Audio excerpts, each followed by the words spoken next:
Welcome to the Modern Classrooms Project podcast. Each week, we bring you discussions with educators on how they use blended, self-paced, and mastery-based learning to better serve their students. We believe teachers learn best from each other, so this is our way of lifting up the voices of leaders and innovators in our community. This is the Modern Classrooms Project podcast. Hello and welcome to episode 204 of the Modern Classrooms Project podcast. My name is Toni Rose, Deanna, they, them pronouns, a designated hype person here at MCP. And I am joined by Sam, an elementary teacher going into her 15th school year. She's taught first grade, served as an ESOL teacher, and is currently teaching fourth grade all subjects. Welcome, Sam. Hi.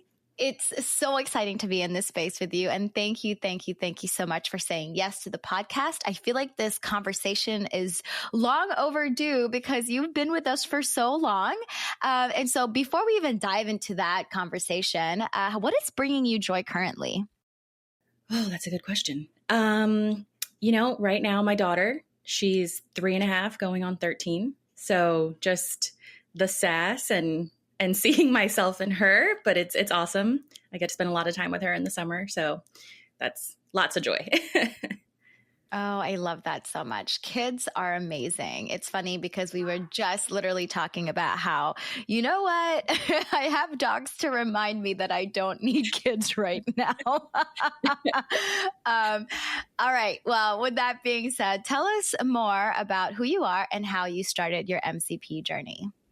Yeah. So, I'm originally from New York. I went to college in Florida. I stayed for my master's, taught first grade, and then I interviewed for what I thought was a first grade position moving to Northern Virginia, and it ended up being the fourth grade team. So I had a minor panic attack about that. And I haven't left fourth grade since. I spent a few years doing ESOL and being our ESOL team lead at our school. Just because of need. We really needed ESOL teachers at that time. And then I changed districts and I changed schools and I got married and the pandemic hit and all of the things happened. And I had one of the most diverse classes in terms of learning levels. So I had kids on kindergarten reading levels, kids on fifth grade reading levels. And it was up to that date, probably the most diverse range of kiddos. And we were told we were coming back that Wednesday and we didn't come back until the following year. And I started reading a book on student-centered learning. And I don't know if the social media algorithm knew what to do, but they showed me the Edutopia video for MCP. And I was like, I want to do that. Did the free course that summer, probably within a few days. And then just jumped right in and started planning a math unit because I knew, how am I going to do all of this with all these different kiddos? And I went headfirst into math, and 4 years into the model, and I'm now fully implementing in social studies and history too. So lots of things. Yeah, lots of moving pieces. When you said that I'd applied for a first grade position and ended up getting fourth grade, surprise, surprise. It just it made me chuckle because I feel like that is so much more common than people think or want to talk about, right? And then to also say yes, I'm elementary. And there's a huge difference between teaching first graders and fourth graders. Yes, it's only a couple of years, but really the skills and the capabilities are so different. So yeah, I'm sure that was quite a surprise for you. Yeah, it was quite the surprise. And I'm sure, as many people will say, math was kind of I'm not a math person and I don't, I'm not comfortable with it. And I went to teach fractions and had a full-on panic attack. And my math resource teacher had to come in and help me because I was like, I've been doing first grade math for so long. And which is another point as to why MCP was really helpful. It really helped me become a better math teacher. Oh, I love that so much. And it brings me back to my undergrad days because I originally was on the path of becoming an elementary school teacher and then realizing that the basic math and how to teach basic math like was not aligning for me. And I had such a hard time. And I swear to you, Sam, I think that was the only C I got in college, which is like how to teach math, because it just wasn't making any sense in my head. Like I knew how to do it, but I couldn't explain it in a way that elementary school kids could understand. And so that was when my professor was like, maybe you should try middle school. I was like, you're right. Maybe I should.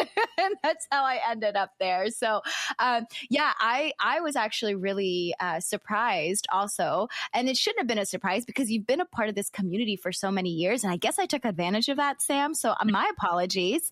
And so you've been implementing for a hot minute now. You said 4 years. And I remember you being a part of our Facebook group in the earlier days, like when we had like less than 100 people in that group, and now there's 19,000 folks, right? And I know your name specifically because you are so engaged, and I'm so appreciative of it. And you continue to be engaged as well, which is like, thank you so much for sharing your stories and your challenges and your wins as well.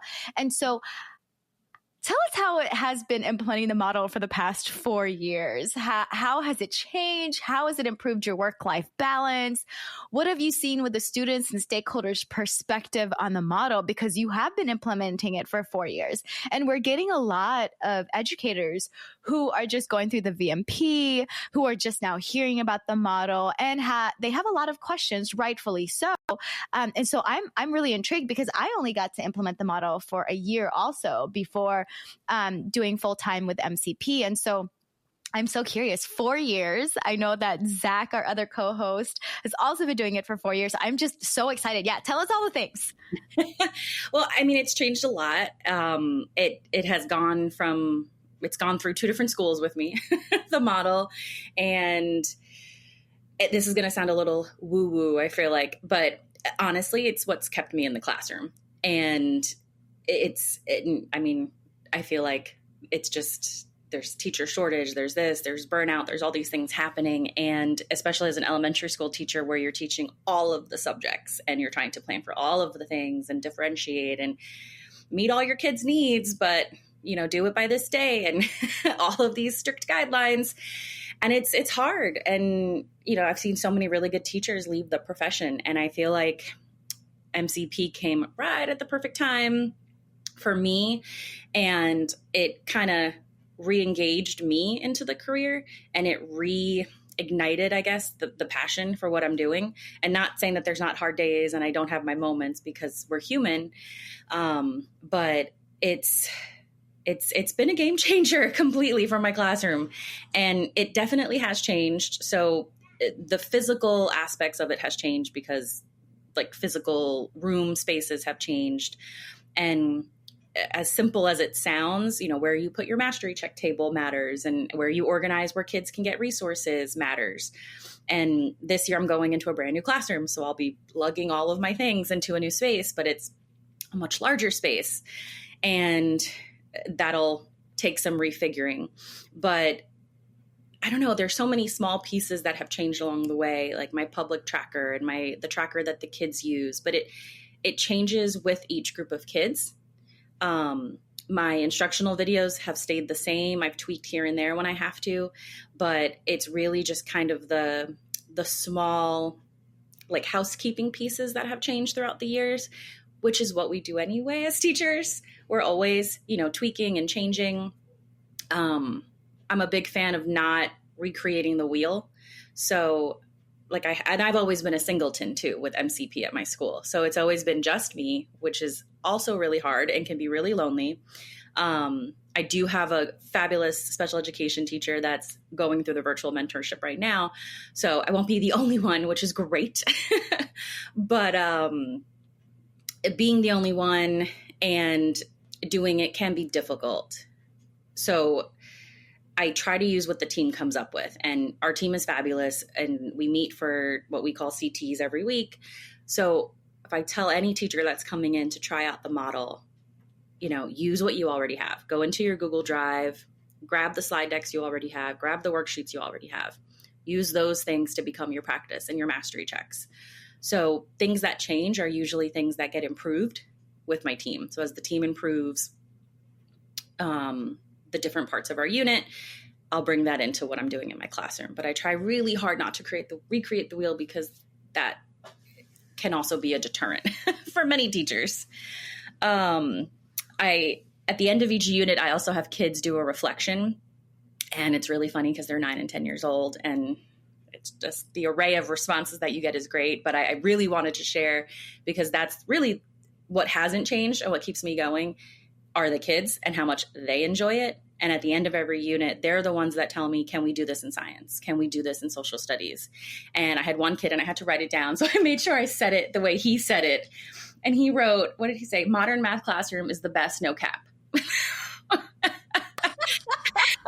I was like, okay, all right. I guess I'm also cool now. So that could be your new byline. That honestly should be the title of this podcast. No cap. That's no cap. And, so it has changed and it hasn't, I guess, in a way. And it's the same core skills that I'm teaching the kids. And it's just kind of the minutia that changes day to day. And I get so many resources from the Facebook group, from the website. There's not a lot of things that teachers necessarily have to do on their own. There's so many things available. I don't know if that answers the question. I feel like I went off on 3 different tangents. No, this was beautiful. It was beautifully answered, Sam. I really, again, appreciate the fact that you shared this piece of I was kind of over teaching, and then I found this piece and I was like, oh, wait a minute. It actually reinvigorates everything that I've been wanting to do in the classroom. And now I have the skill set and the capacity to create this learning environment the way that I've always envisioned it to be. So that's kudos to you. And I also, Singleton. Let's talk about it, because I'm sure you've seen on the Facebook group comments and posts about hey, y'all, I'm the only one. I don't know how to get stakeholders or school leaders on board. Parents are coming at me. Our students are they're just not doing it. So I guess an off-script question for you is how did you deal with the naysayers, the haters? I don't know what the Gen A terminology is now for people who don't like what you're doing. But yeah, how did you navigate that? Because I'm sure you experienced some comments. Yeah, which I also, the thick skin comes with teaching for so long too. At a certain point, I subscribe to the idea of I ask for forgiveness, not permission, when it comes to a lot of things, when I know it's best for my kids. My track record proves it. And I feel like if you know what you're doing is going to be best for your students and it's going to help your own mental health, then do it. And I've always told even newer teachers and invite them in. So the principal at the time that I had was all about it and was great. And then I moved districts. And we had a regime change and, like everything, there's new principals coming in and all the things are changing. So I'm always just like, hey, this is what I'm doing. Come in and see it, and kind of beat them to the punch. So if you know that this is new, if you know that this is going to be change, people are afraid of change, regardless of whatever career situation you're in. People are afraid of change and they're afraid of what they don't know. So, have them come in. I had an admin once say, oh, so what's this project you're working on? And I was like, not a project. That's just the name of it. That's the name of modern classrooms. I was like, nope, come in and see what I'm doing. And he was great, but he just didn't know. So, inviting them in, and as scary as that can be for a first or second year teacher, like, oh gosh, I don't want my principal coming in, invite them in, be proactive about it. And I kind of just did it. I just sort of took my kids along, especially the first year. And I said, we're going to do this and it's going to be messy and we're going to learn together. And there's a really cool video that you guys have it's animated, and it asks the kids, have you ever sat in class and felt like you were bored because you knew it already, or you felt like you were lost because you were absent, and you could see the kids going, yep, that's me. And hands are up. And I'm like, yeah, it kind of sucks. Right, guys? And they are all in agreement, and you can see them. And that was, I think, the buy-in I get every year. I always show that video at the beginning. And I said, okay, so this is the solution to that. And it's not going to be perfect, and we're going to have stuff that goes wrong. But when a kid is going home and telling their parents, I like math now, Like, you're not going to get, you can't naysay what I'm doing. If your kid now likes math, and I've had teachers, you know, they'll warn you about a kid that you're getting. And a lot of times it comes from a good place, and they want you to know what's going on. But they'll come in to my modern classroom, and they're the kids that are ahead of pace in my room. They're the kids that are helping the other kids. And it doesn't mean I don't have behavior issues. They're 9 and 10-year-olds. There's always drama going on with somebody. But it's so much less than it was my first 10 years of teaching. Like, I don't worry about having a classroom management system as much as I used to. Now it's, let me get my units done. Let me figure out what my Aspire to do is going to be. Let's make it something fun that they're going to look forward to. And I had a AP come in, and she was like, oh, I just, want to see what's going on. I've heard about your room. And I kind of tried to tout my own, toot my own horn and say, I became a distinguished modern classroom educator. You should come see my class, blah, blah, blah. And they came in, and she was like, there were kids that were like whispering to each other, like, are we going to get to lesson 3 today? That's going to be so cool, blah, blah, blah, blah, blah. And she was like, wait, what? What are you excited? She was so thrown that they were excited to get to the next lesson. I said, what 9 and 10-year-old is excited to get to the next lesson in fractions? Because I wasn't when I was in school. I was excited to get to the end of all of the math lessons. So I doesn't really answer, I guess, how I handle the naysayers. I try to be proactive about it before I even think they're going to say something negative about it. And then if I ever I've only had 1 or 2 parents ever kind of ask, so what is exactly that they're doing? And I'll say, hey, go on to for us, we use Schoology. And I'll say, go on to Schoology, let them show you. And if you have any questions after you talk to your child, let me know. So I really try to push it onto the kids and say, they know what to do. They can tell you. And if they can't, then I got to talk to them, because they should know what to do. So it's a lot of, I don't know, what's the saying? The proof is in the pudding. Like the proof is there. Like it's right there. You can't, I don't know, you can't argue with it. Yeah, no, you are absolutely yes to everything that you're saying. And I just wanted to kind of point out a couple of things that you had said that really stood out to me. Is the piece where you're saying invite them in, right? Invite them in. Go ahead and beat them to the punch, meaning just be proactive about this and just go ahead before they could even create a different narrative in their head because of whatever it is that they're hearing in the school and outside of school, right? Because, there's a lot of negative connotation when it comes to blended learning, right? And even like mastery-based learning and then self-pacing. So all these 3 pillars, there's a lot of misconceptions and negative connotations about it. So yeah, I really like this. And you said, even with like 1st and 2nd year teachers who are just starting out, continue to invite folks in to see the magic that is happening in your classroom. And I think sometimes too, I've seen this too, where instructional coaches, school leaders are thrown off because they can have conversations with students and students can tell them exactly what they're doing, even though it doesn't look like that the teacher is teaching in front of the classroom, right? Quote unquote, like this whole lecture thing. And so it's just really powerful because I think like observation should definitely be about student anecdotes and what students' responses are based on what they're learning and teaching. Because I feel like as an educator, I can sweet talk it all up about what I do, right? Like, oh, I did this, I did that. We are here, we are there. And then if you talk to a student and if you decide to choose a student who was misbehaving, that student's gonna be like, nah, I don't know what we're doing. and I just chuckle at that all the time because it's happened to me multiple times as well throughout just like my teaching career. And, when you talk about behavior issues, right? You were like, oh yeah, they're 9, 10. Of course, they're going to be behavior issues. Honestly, Sam, in adult spaces, we also have behavior issues. and especially if it's a room full of educators, bruh, like our our behavior is very disruptive sometimes. And I think that that's so fascinating too, right? Of like educators or adults are like, oh, what about behavior and classroom management? And it's like, yes. And like, how about those spaces that you are in also? Like sometimes we're on our phones and not paying attention to the person. So clearly lecturing is not going to work out. So like really creating a space where students are actively learning and are engaging in this work. That's what we want as adults too. So why not create those spaces for everyone? So I really, really like that. And, you know, when you say a child like went home and said, I like math, that's huge. That's huge, right, Sam? Like that may not be a number, but dang, that is data. Like that is really, really cool data.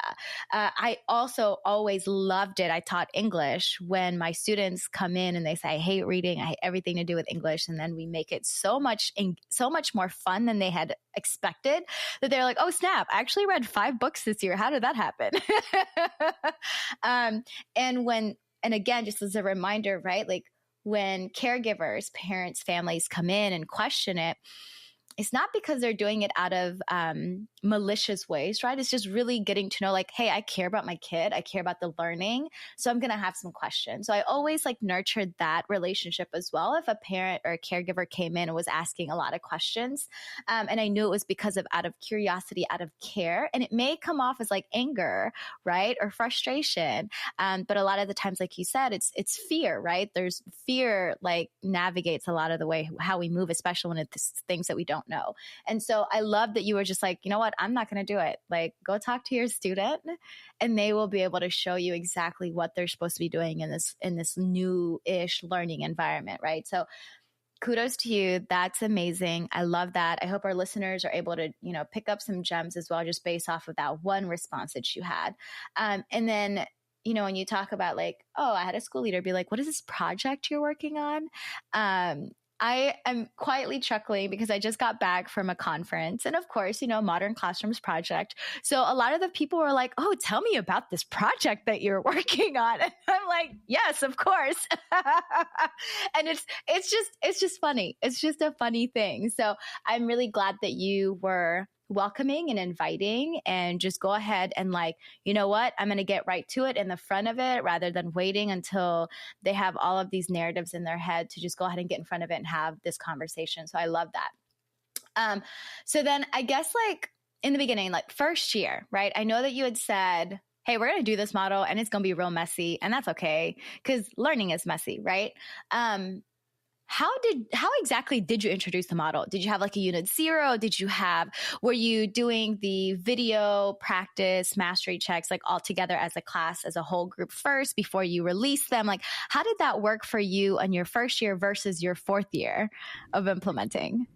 So in the very beginning, I probably got a little ahead of myself and I didn't do a unit 0.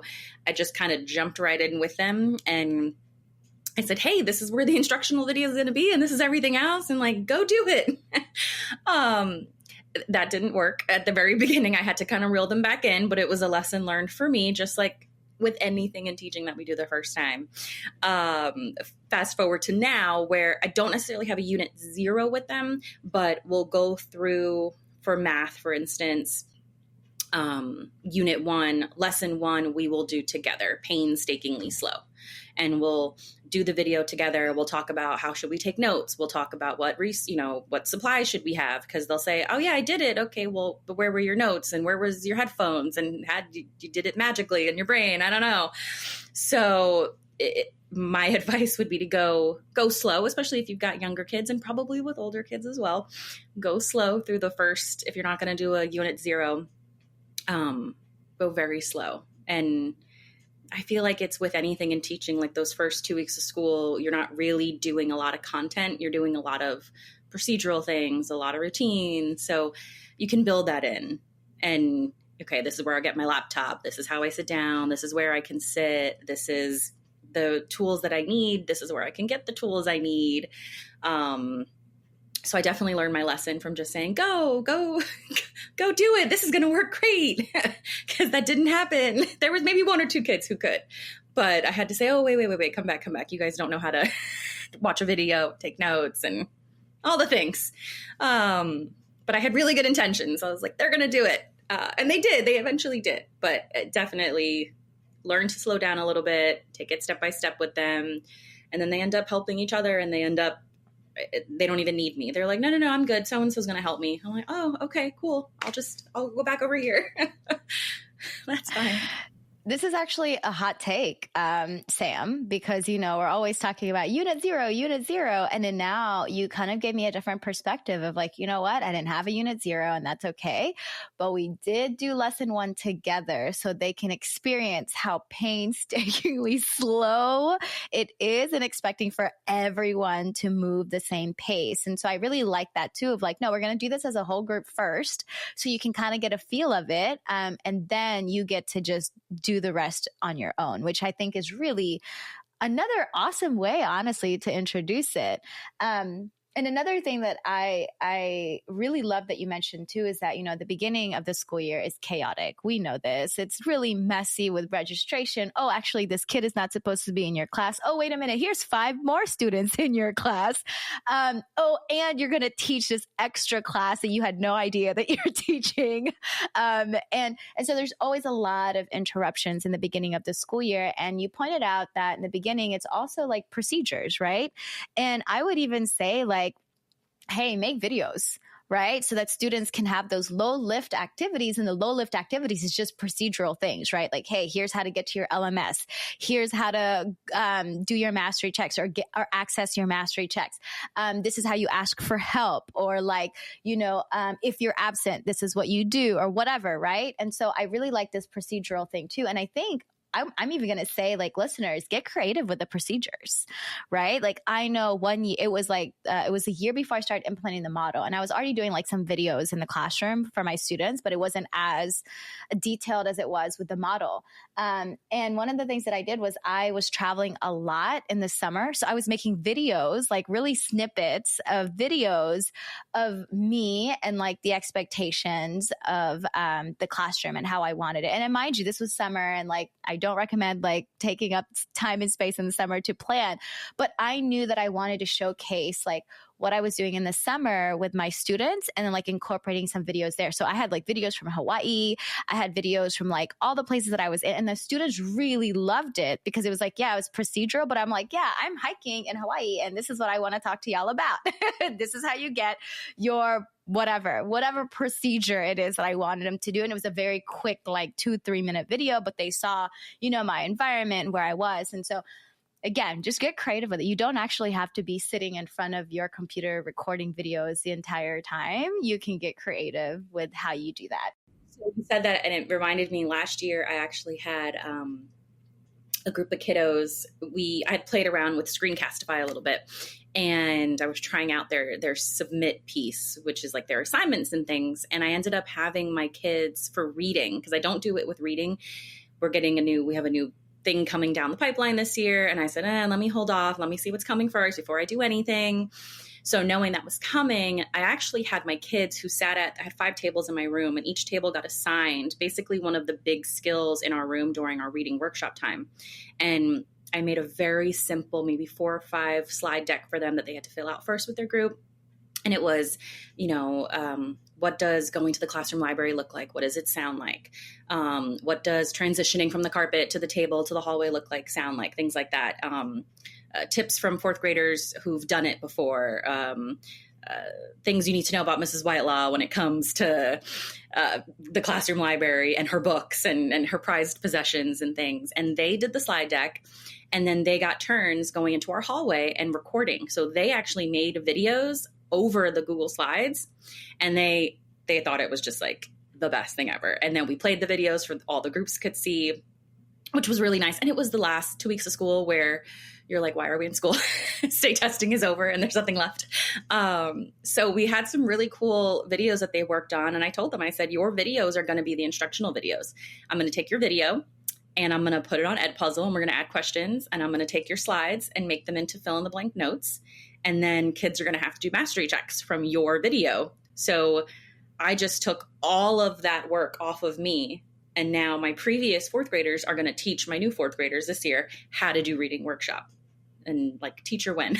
So get your kids involved.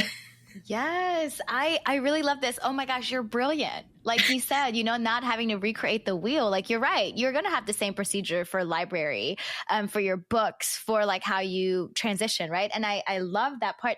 And this makes me think too, like when I was in the classroom, my students created a website for my future students of like how to navigate, like, hey, what irks Miss D? Like, don't do these things. And it was just like a fun overall reflection that my future students could look at and be like, okay, like here are some tips and tricks from like future seventh graders. Right.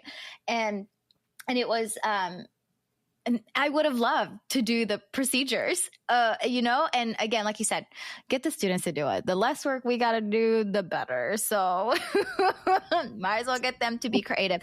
And I bet they come up with something even more creative and even more like even better than we could come up with. So it's always really cool to see students' creativity and then them knowing that there's a real audience behind it too. So oh, Sam, yes, I love this so much. I was joking at first. And I was like, oh no, get ready. Next year in the hallway, fourth graders are going to be going, oh, you're from the video. I saw you on my computer. You guys are going to be famous. They're basically influencers. Yes. Oh, God. Oh, Lord.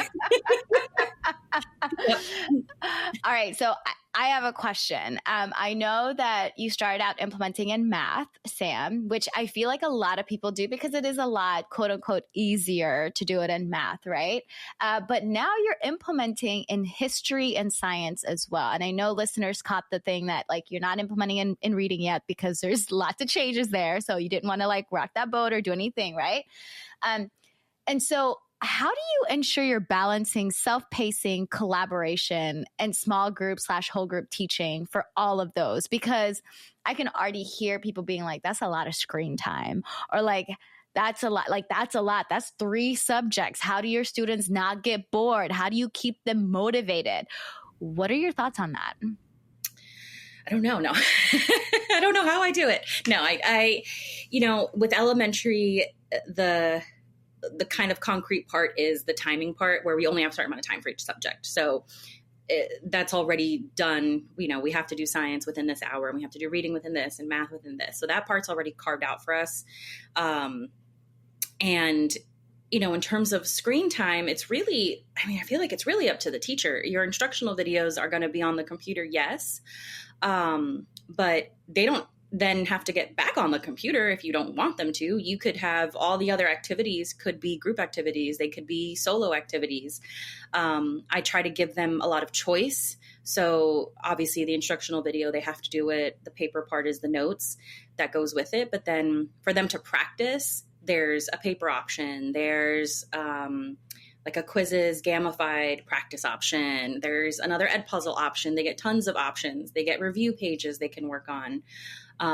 Their Aspire to Do, which is the last thing if they get through all their lessons and they master them. The Aspire to Do is usually something paper-based, and I try to bring in more of like an art or creative aspect. So when we were doing measurement, the Aspire to Do was the local animal shelter had an influx of dogs and they had to build a new dog park. And so they had to create like the area and the perimeter, but it was all on paper. They had to do it in their notebook and then they had to make copies and drafts and their blueprints. So I try to build in as much of paper and technology because there's also going to be days where the Wi-Fi is going to be down or the copier machine is going to be down. So already kind of proactively having those things ready for them is helpful. And a lot of these ed tech tools too, like a quizzes or I don't know, there's so many, you can print out versions of what you've created on the site too. So you can say, hey, if your laptop's not working or if you left it at home or if it's dead, there's the paper option. And then with all of the subjects, I always do some sort of whole group. So in math, we do number talks at the beginning of every lesson. And it could be a mental math thing. It could be my favorite mistake, something that they were all kind of bombing the day before. That's the question we go over together as a group. In science, it'll usually be our experiments or some kind of video that we need to have a discussion about, and we'll do that together.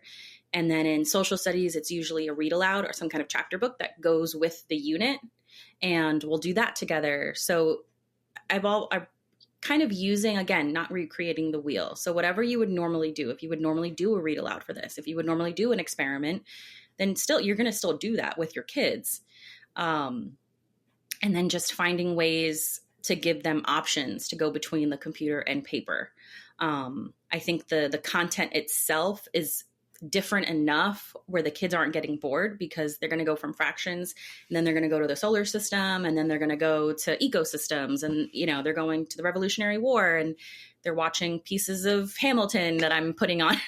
So, you know, it's such different content that so far, knock on wood, I haven't had kids become too bored, as long as I add in that choice. If you make it where it's just, you do this, you do this, you do this, and it's the same thing every time, then yeah, for sure. But if you give them choice and say, well, you can do any of these 3 things, you can do any of these 4 things, they're not going to get bored. Yeah. And that's, I mean, again, great reminder too of adding in choice, right? Human beings in general just love having choices. When you tell them they have to do just one thing, there's a lot of resentment and a lot of just like, I don't want to do that one thing, right? So I love this reminder to add in choice. And also just a reminder that, like, when you're doing self-pacing, it doesn't necessarily mean that you get rid of whole group altogether. I know that for me as well in the beginning, and there are some teachers who do it in the beginning at the end where it's a whole group, and the whole group is literally like 5 minutes long, right? Of just like, hey, let's be together in community. Let's talk about the mistakes, or let's talk about this big thing that we all have a misconception about, or even just like a celebration. Like, hey, we saw this person do really well, so we want to celebrate them, right? And so this whole group, it doesn't mean that you have to get rid of them. I think what we're trying to say when you do self-pacing is that when it comes to your lessons, right? Like, you don't want to take 30, 40 minutes delivering a lesson when you could do that in a video for like 6 minutes, maybe less, right? So I really love that part too. And I think you kind of hammer down this whole blended learning and what it means to actually have blended learning, of the whole mixture of computer as well as paper-based. And, you know, when you were talking, when you said, yeah, like sometimes there's no Wi-Fi and then sometimes the copier is down. And I was like, oh my gosh, these are things. Yes, it happens. So like, we do have to be prepared for that. And that's why lots of choice, or just like, you know, 2 to 3 choices make a lot of sense for folks, for students to engage in, to really explore and learn more about, right? So I really like that. Now, I guess my follow-up question too is that, you know, your students are engaged because they're learning about different things. And so when you shifted and added on, when you said, okay, we've been doing this in math and y'all are excelling and we love it, so now we're going to do it in history. Did you have like cheers, or like, were the kids, you know, what were the reaction of the kids? I'm so curious. So it's funny you say that. We state testing, that's a whole nother podcast episode. Our 5th graders in Virginia are the ones that test for science. And our school was in what they call warning because the scores were so low, blah, blah, blah. And they're tested on majority 4th grade content and 5th grade content. So the 5th grade teachers are usually kind of left with really reteaching all of that 4th grade content, because the 4th grade teachers had 30 minutes to do it. So once you go into warning, they move things around and you get more time, but you get a whole lot more stipulations that come with it, which can be very overwhelming. So our team was very overwhelmed. As much directive as we were given, we were not given as many resources that we would have liked. So we were doing a lot of recreating for science. And I was doing it just the way it was given to us, because that's what we were being told to do. And I said, it's going to be a lot right now. And we finished up a math unit, and I don't remember which one it was, but they did their reflection like normal. And at the bottom, I was going home for the first time in a few years, and I was bringing home science work. And that really triggers me emotionally, because I go home and I only have like maybe 2 hours with my daughter before it's bedtime when I get home from work. So that's precious time for me. Unless I really want to do something and it's something I really, want to take home. So I was getting really overwhelmed and really frustrated. So I asked the kids, their last question was, we've been doing really great in math with Modern Classroom. What do you guys think about maybe doing some of these things in science? And no joke, 90% of the kids were basically like, yes, please, like 5 minutes ago. And it was because of them. Like, they are the ones who told me we need to do this in science. So then I was bringing work home, but it was now work that I was choosing to bring home to be able to help me later. So I was able to, do my instructional videos and do the practices. And it was just like a switch went off. And I did this in the middle of a solar system unit. And, which I don't necessarily suggest anybody doing in the middle of a unit. Wait for a new unit. But I was just when I get to that point where I'm just like, I'm going to throw all the science stuff out the window, I needed to do something different. And I mean, the kids, it was, they weren't begrudgingly coming in for science at the end of the day because they were like, this is going to be awful. Who wants to listen to anybody lecture about science in fourth grade? None of them do. And the engagement was up. I mean, kids that were getting, we score on a 1 to 4 scale, and it was ones and ones and ones all the time because it's just really hard. The vocabulary is hard. The processes are hard. And it was like just a total switch went off. And I was like, okay, this is worth it. This is worth taking a few hours on a Wednesday night and doing this. This is worth working a little bit while the baby's sleeping to get ahead of the game so that next year I don't have to worry about the solar system unit. I'll work on the ecosystems unit instead. So yeah, they're the ones who told me we need to switch this.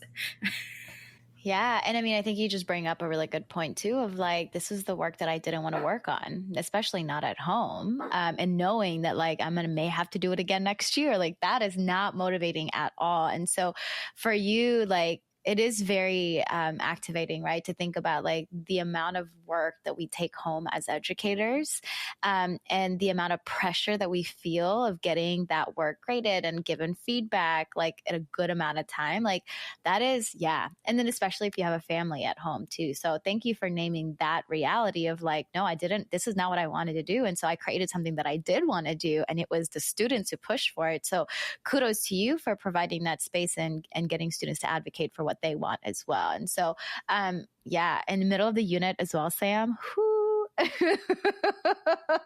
you were really over that. Yeah. You have a choice. Don't do it in the middle. Just wait. That's hilarious. Okay, so listeners, we're going to take a quick break for an announcement. And when we come back, we'll talk a little bit more about Sam's stories. Hey there, listeners. This is Zach, just dropping in to remind you that we are now publishing this podcast on YouTube. You can listen to the podcast on YouTube, and pretty soon we're going to start dropping in short clips as well with video so you can see our lovely faces and the lovely faces of our wonderful guests. So definitely check the show notes for the link to the YouTube channel. Check that out. We also have a TikTok account where we answer questions, share resources, and research in bite-sized videos. So check out the show notes for links and a bunch of other stuff from this podcast, which we are now going to hop right back into with Toni Rose and Sam. All right, we're back with Sam. Now, we're diving into blended self-paced mastery-based learning in elementary classrooms. And we've been talking about it, right? We've been talking about the challenges, the struggles, the wins, the not so great wins. And so there's a lot of buzz around it. Let's talk about the potential benefits for young learners. I know that you've been working with fourth graders. And if you were to think about first grade, would you actually implement this model with your first graders? And then also, like, what are you most excited about when it comes to this kind of learning? And then we also just talked about the challenges, but yeah, let's focus on like, hey, if you were teaching first grade, would you implement this model? And then what are you really most excited about with this model as well? I mean, this 4 years, right? Like, how are we motivating you to keep going, honestly? Oh gosh. I would like to think that if I had MCP that I would have definitely done it with my first graders. And then I listen to the podcast and I see all the teachers on the Facebook group and they're doing it with kindergarten classrooms. So I'm like, well, dang, if they can do it with 5-year-olds, like there is no excuse for the rest of us. And obviously it's a lot simpler. It's a lot less maybe choice, and it's a lot more routines and procedural. But, my biggest thing is advocacy for them. And they are becoming such advocates for themselves. And to see kids, how cool would it be to see a 6 or a 7-year-old say, I really don't understand this. I don't want to do my mastery check yet because I don't think I'm going to do good. So I'm going to go meet with, Miss Smith about blah, blah, blah. Like that's huge. And we're seeing so many kiddos coming to us with this idea of learned helplessness and wanting you to kind of hold their hands through every piece of everything. And what excites me is the kids advocating for themselves. When I can sit back and watch them and everything's just kind of running like a pretty well-oiled machine. And they're, to each other saying, dude, like, don't tell me the answer. I got to go do this on a mastery check, bro. Like you gotta tell me how to do it. Like if I don't know how to do it, I can't do it over there. And you hear them having these conversations and I'm like, okay, I'm like, yes, in the background, like, woohoo, and to see them go to 5th grade where they may not have a teacher doing modern, classroom, but they're saying, I'm advocating for myself. They're asking for help and they're asking questions when they normally wouldn't have before. And that's, I can't ask for anything more than that, I feel like, with the kiddos. And, 4 years in, and the biggest thing I feel like with teachers is there's not enough time. And I got to do lesson 1 on Monday and I got to do lesson 2 on Tuesday and lesson 3 on Wednesday. And, oh gosh, I was absent on Monday because I got sick from my germ infested classroom of 26 kids. And, now we're behind and the world, and, it becomes this huge thing. Whereas now it's, I went away for my birthday and I took off on a Thursday and Friday and I came back and the kids were still working through their math unit. Or a kid was out of the country. Again, my kiddos are multilingual and we're an immersion school as well. And speaking of getting thrown into different positions, I'm going to be teaching Spanish immersion, math, and science next year. So that's like a whole nother layer of change. But, kids are leaving the country for a week at a time and they come back. And I had one kiddo, he's such a sweetheart. He went to Thailand for almost a month and came back right before state testing. And if this doesn't tell you like the benefit of self-pacing, I don't know. He comes back and he's like, oh gosh, I missed this whole unit in math, blah, blah, blah, and science, social studies. And I just said, just jump right into the unit like you left off on. And he didn't necessarily finish like all of the lessons as everybody else, but he did so well on all of our assessments, on our states testing, like because he was able to come back in and jump in where he was. And he might have missed like test review, but he did all the basic essential skills leading up to it. And I'm like, well, okay, if he can leave to Thailand for a month and come back and be almost right on par with everybody else, that's pretty legit. That's a celebration. Like that's a win in itself, right? Like, because again, our life throws so many different curveballs and things at us. And so there's going to be a lot of interruptions. And I think something I really just appreciate about this model is that it lessens the interruptions for educators, for students, for caregivers, right? It really just lessens, it doesn't stop all interruptions, right? Because even though we have self-pacing, if our student is not able to learn because of emotional or mental capacity, right? Like then it's still not going to happen. And so there's still interruptions, but it does really lessen that, right? There's not this guilt of like, oh, I'm going to be gone for so long. So therefore, like, I can't really enjoy my moment with the family or whatever, or I can't really rest. I'm not feeling well because I'm worried my students are not learning, right? And so, yeah, those are all true. Like self-pacing in itself is just so magical. Like, why didn't I do this before is what I always question. Like, I always ask this question of like, I was in the classroom for 10 years and I only implemented this my 10th year of teaching. And that is wild to me. And so, Sam, okay, so you've basically been with MCP as long as I have been an MCP. I feel like you and I, like, I probably implemented it the year before or something, right? And so I'm curious, we've evolved a lot as a company, as an organization. What is something that you have like enjoyed seeing as you have been with us for so long? Like, what are some resources that we may have, created, or just like the space where you just kept coming back, because you do keep coming back. You're literally everywhere in our community. So what keeps you coming back, right? What keeps you engaged in our community, and what are some things that you've just been like, oh my gosh, this is really cool, so I wanna just continue showing up? The podcast is one huge piece of it. And if you to any listeners who drive to work and they're thinking about doing this, like, get the podcast, load it up in your car, pick one of the episodes where it's about, just starting out with the model, and just start listening. You and Zach have accompanied me to work and back home again many, many a days. Little do you know, you're with me all the time commuting. So the podcast is a huge one, because from the podcast, like, I've even reached out to some of your guests that you've had on about gamifying lessons and just different things that I thought, oh, that would be really cool. And I've reached out to that teacher who lives across the country that I would have never known. So that whole network of being able to reach out to somebody that you would have never spoken to before, and getting ideas. And then some of the tangible resources, the public tracker, which I thought was really scary at first when I saw it. And then I watched the video and I was like, oh, I can do this. So much easier. So if you want to use a digital tracker and putting it up on your screen, go to the MCP one and use that one. That's really helpful. That changed the game this past school years when I started using it. I was just like, why haven't I used this before? And then also this year I'm switching to more of a game board style. I was doing more checklists with the kids, and you guys have different templates for game board style ones. And again, don't recreate the wheel. There's so many resources on the MCP website that have just made my life so much easier.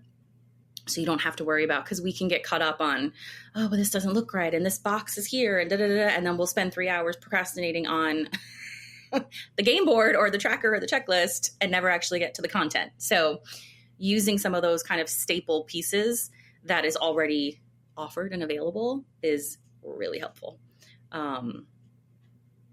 The networking that the podcast and the Facebook group offer is huge. I mean, being able to be on the podcast today, like, I'm like, oh, this is so cool. Now you're going to be listening to you on your commute.